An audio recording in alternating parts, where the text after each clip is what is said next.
yang ditampilkan oleh Vietnam ya di pertandingan-pertandingan fase grup gitu ya. Saya sih berharap bahwa Indonesia akan bisa memetik poin di kandang sendiri dengan kemenangan ya mungkin 2-1 atau 1-0.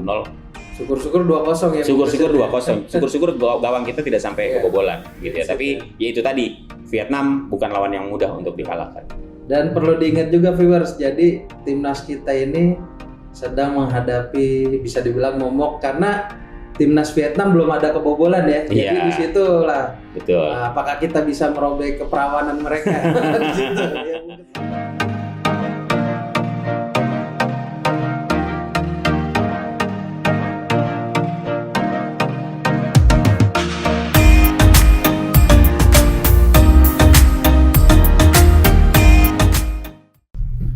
Halo viewers Indoposco Channel.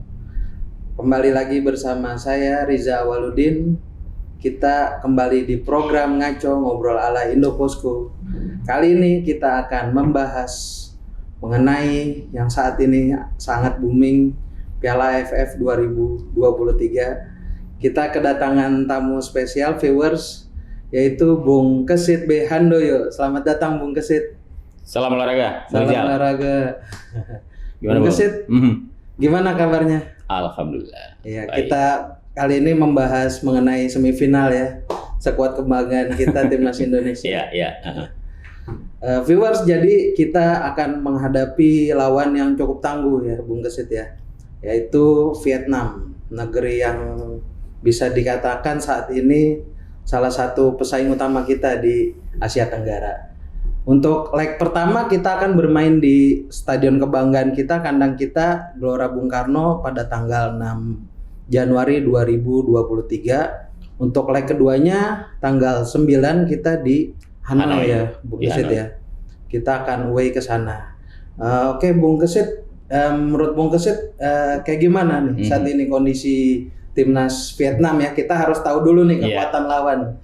Seperti apa Bung Kesit? Coba. Ya, Bung Rijal, kalau kita mencermati perjalanan Vietnam ya di persaingan grup B, di mana di sana bercokol ada Singapura, ada Malaysia, kemudian ada Myanmar ya. Kita tahu bagaimana kekuatan Vietnam sepanjang fase grup itu mereka mencatat nilai sempurna ya. Artinya sempurna dalam arti kata mereka clean sheet ya, mereka tidak pernah kebobolan ya, mereka tidak pernah kebobolan.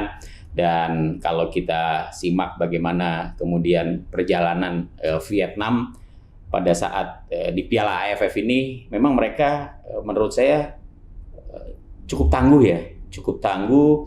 Mereka punya pemain-pemain yang menurut saya begitu matang ya, di bawah asuhan pelatih Park Hang-seo. Mereka juga membuat sebuah gebrakan yang menurut saya juga sangat luar biasa. Karena Vietnam menjadi satu-satunya wakil Asia Tenggara yang mampu melangkah hingga putaran ketiga kualifikasi Piala Dunia untuk zona Asia. Ya, walaupun mereka tidak lolos ke Qatar ya, tapi Vietnam menjadi satu tim yang sukses melangkah hingga putaran ketiga. Bahkan mereka kini sudah mampu mengungguli peringkat ya, dari sisi peringkat mengungguli Thailand. Ya, Vietnam sekarang ada di 96, Thailand 111. Ya, sementara Indonesia 151. Ya, jadi kalau kita lihat kekuatan Vietnam saat ini memang wajar kalau mereka disebut sebagai negara yang kemampuannya, yang perkembangan sepak bolanya begitu pesat. Ya. Oke, kita menarik sekali melihat asuhan dari Park Hang-seo ini. Nah, kalau bisa dilihat pemain-pemainnya yang harus diwaspadai siapa ya? Ada beberapa pemain yang menurut saya sangat sangat kuat gitu ya, punya kemampuan dan daya jelajah menyerang yang sangat baik. Secara tim memang kalau kita melihat bagaimana permainan dari Vietnam di bawah asuhan Park Hang-seo ini, mereka punya determinasi yang sangat tinggi ya.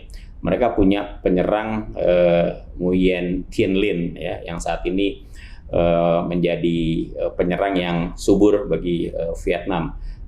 Mereka juga punya pemain yang namanya Van Tuan ya. Ini juga pemain yang menurut saya punya kemampuan menyerang yang sangat baik.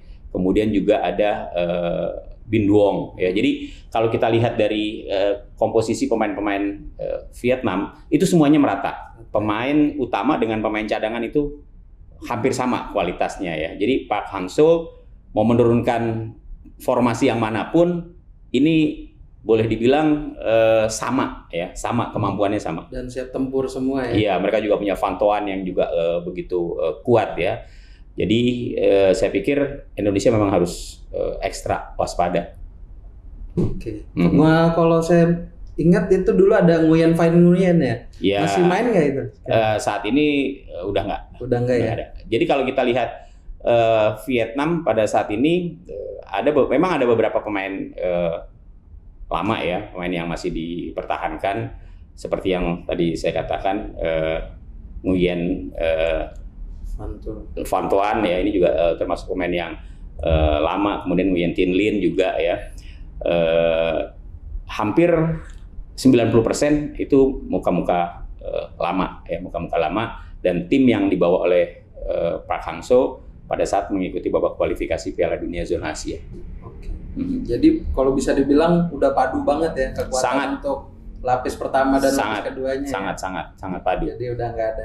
Iya, kalau kita lihat dari pertandingan-pertandingan yang mereka mainkan, itu kita bisa melihat bagaimana Thailand itu punya kecepatan yang begitu, maksud saya Vietnam ya, punya kekuatan yang begitu padu ya. Kemudian juga kerjasama antar lini mereka juga bagus. Kekuatan di barisan pertahanan terbukti dengan masih clean sheet-nya gawang mereka. Kemudian kekuatan di barisan tengah dan kekuatan di barisan depan mereka. Iya. Cukup disiplin ya jadi. Iya, betul. Dan kalau bisa dibilang agak keras juga permainan mereka ya. Vietnam, iya dia tipikal pemain yang memang sebenarnya bukan keras ya. Mereka fighting spirit-nya itu tinggi banget gitu ya. Ngotot gitu mainnya. Jadi kelihatan atau seakan permainan mereka keras gitu. Tapi ya itulah ciri khas dari Vietnam, apalagi dilatih oleh pelatih asal Korea. Ya. Jadi bisa dibilang ini derby Korea juga ya. Untuk pelatih ya. Untuk pelatih antara Park Hang-seo dengan pelatih Indonesia Shin Tae-yong. Oke, viewers, sekarang kita membahas mengenai skuad kebanggaan kita Timnas Garuda Indonesia. Menurut Bung Kesit ini skuad Indonesia seperti apa dan gimana nih cara menghadapi kekuatan Park Hang-seo ini Vietnam? Iya, Indonesia kalau kita simak pertandingan pertama melawan Kamboja, kemudian melawan Brunei, melawan Thailand, dan terakhir menghadapi Filipina ya. Memang ada peningkatan yang cukup lumayan ya. Tapi kita memang sulit mengukur apakah kekuatan Indonesia ini sudah betul-betul berada dalam kekuatan yang sesungguhnya. Karena kalau kita ikuti dari pertandingan pertama menghadapi Kamboja, itu formasinya beda dengan formasi yang ketika kita mengalahkan Brunei 7-0 ya. Kemudian berubah lagi pada saat menghadapi Thailand dan kita bermain imbang 1-1.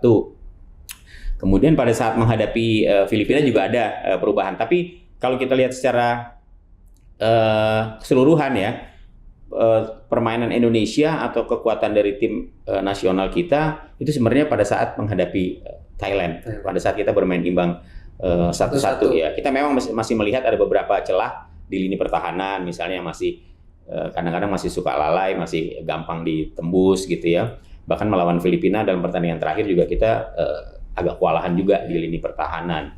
Kemudian di barisan tengah kita ini juga masih harus kerja keras lagi ya. Di baris iya, Mark Locke, Ricky Kambuaya atau Marcelino Ferdinand ya. Sementara di barisan depan menurut saya di barisan penyerang juga ini harus lebih ngotot. Kemudian ini nih yang saat ini sedang ramai disorot masyarakat, sikap egois dari pemain-pemain kita yang ketika sebenarnya ada kawan yang punya peluang ya untuk bisa menciptakan gol, ini tidak diumpan gitu ya. Dalam situasi seperti ini menurut saya sikap egoisme harus disingkirkan dulu ya. Kita harus bicara kebersamaan tim.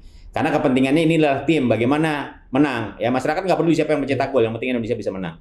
Karena gitu. Ini turnamen ya Bung. Iya, betul. Apalagi kita kan 2 kali nanti bakal ketemu dengan Vietnam. Terus ada satu lagi yang saya soroti, yang kedua adalah finishing. Iya. Itu kita dari pertandingan-pertandingan sebelumnya Hansa Muyama, Witan Sulaiman, sampai terakhir kaptennya sendiri kan, Pak Rudin. Iya, Egy juga termasuk ya. Ya, betul. Jadi memang ketenangan sih menurut saya ya, ketenangan para pemain Indonesia ketika sudah mendapatkan peluang atau sudah berhadapan-hadapan dengan katakanlah penjaga gawang ya. Ini harus lebih ditanamkan gitu ya, harus lebih diperhatikan. Jadi ketenangan bermain, ketenangan pada saat ingin menciptakan gol ya ketika mendapatkan peluang, ini juga penting bagi seorang pemain ya. Dan menurut saya tekanan pasti akan ada ya, bisa saja kemudian pemain-pemain tersebut kehilangan peluangnya ketika sudah mendapatkan kesempatan untuk bisa menciptakan gol, tapi karena mungkin penonton yang begitu gemuruh gitu, bisa saja tiba-tiba konsentrasinya hilang. Ini lebih kepada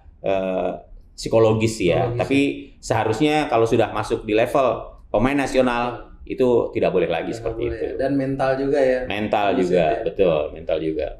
Untuk home away ini gimana Bung Kesit melihat peluang Indonesia? Di home kita bisa ada peluang seperti apa? Iya, yang paling penting adalah ketika home and away, pertandingan pertama di kandang sendiri harus dioptimalkan.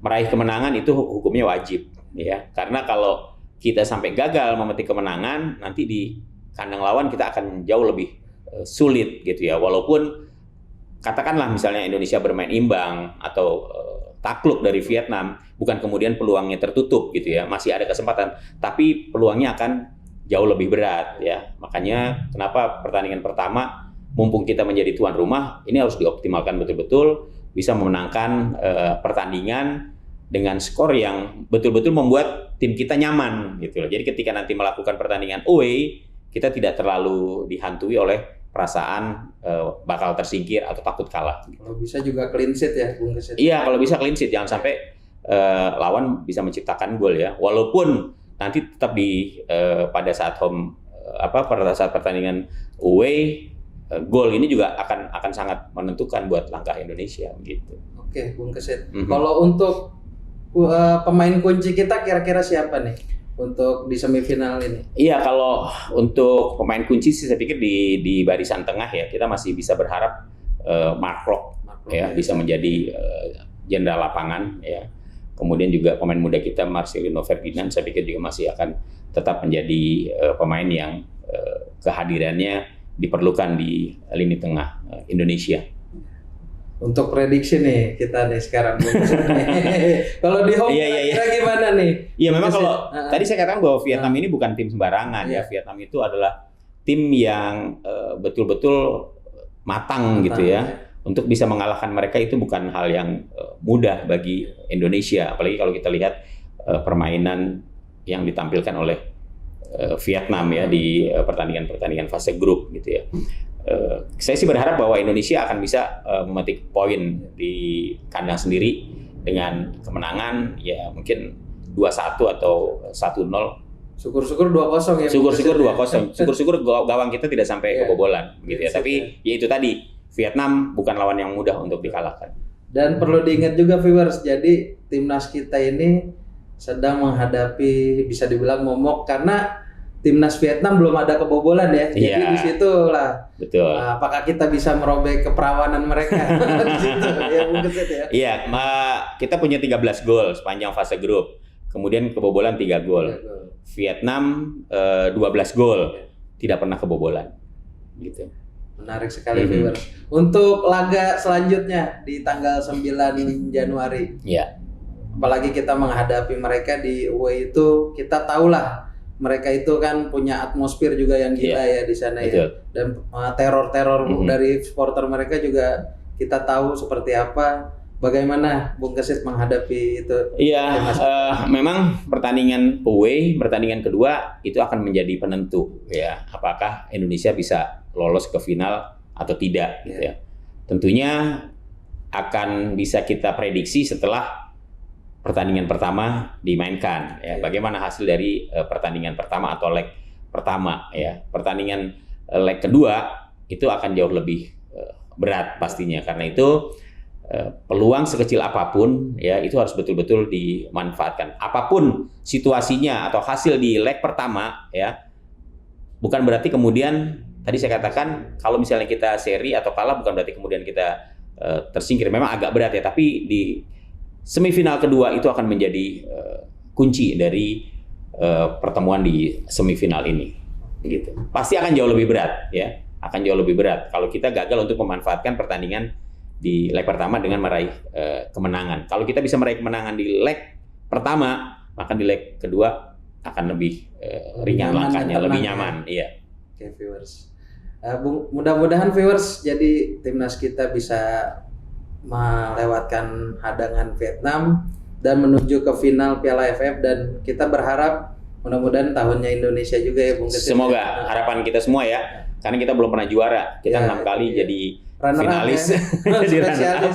Sementara Vietnam sudah 2 kali meraih juara ya. Jadi jangan mau kalah dengan Vietnam gitu. Dari 4 semifinalis, Indonesia lah yang belum pernah merasakan juara ya. Thailand 6 kali, Vietnam 2 kali, Malaysia 1 kali. Juga 1 kali. Itu dulu waktu ngalahin timnas Indonesia ya. Betul. Final ya. Jika nih Bung Kesit kita masuk final, Bung Kesit pilih siapa nih lawannya nih? Kalau kita masuk final, iya, antara Thailand atau Malaysia. Ya mudah-mudahan sih Malaysia bisa mengalahkan Thailand ya. Iya. Kita akan bisa bertemu Malaysia di finalnya akan lebih seru. Mudah-mudahan revenge. Sebenarnya dua-duanya seru. Kalau misalnya Thailand yang lolos pun, kita akan bisa melakukan revenge sebenarnya gitu. Karena dia beberapa kali mengalahkan kita kan. Ya bukan cuma di ajang AFF, tapi di ajang-ajang lain seperti SEA Games misalnya. Thailand kan selalu jadi momok. Kalau kita bisa mengalahkan mereka di final, wah itu akan sangat sempurna gitu. Karena kita sudah tampil di fase grup dengan lawan Thailand juga. Jadi berharap kita bertemu Thailand ya mudah-mudahan di final ya. Oke, viewers Indopos Channel, kita tunggu semoga hasil yang terbaik ya Bung Kesit. Iya. Di final kita bisa melaju dan menggapai juara Piala AFF. Amin. Ya.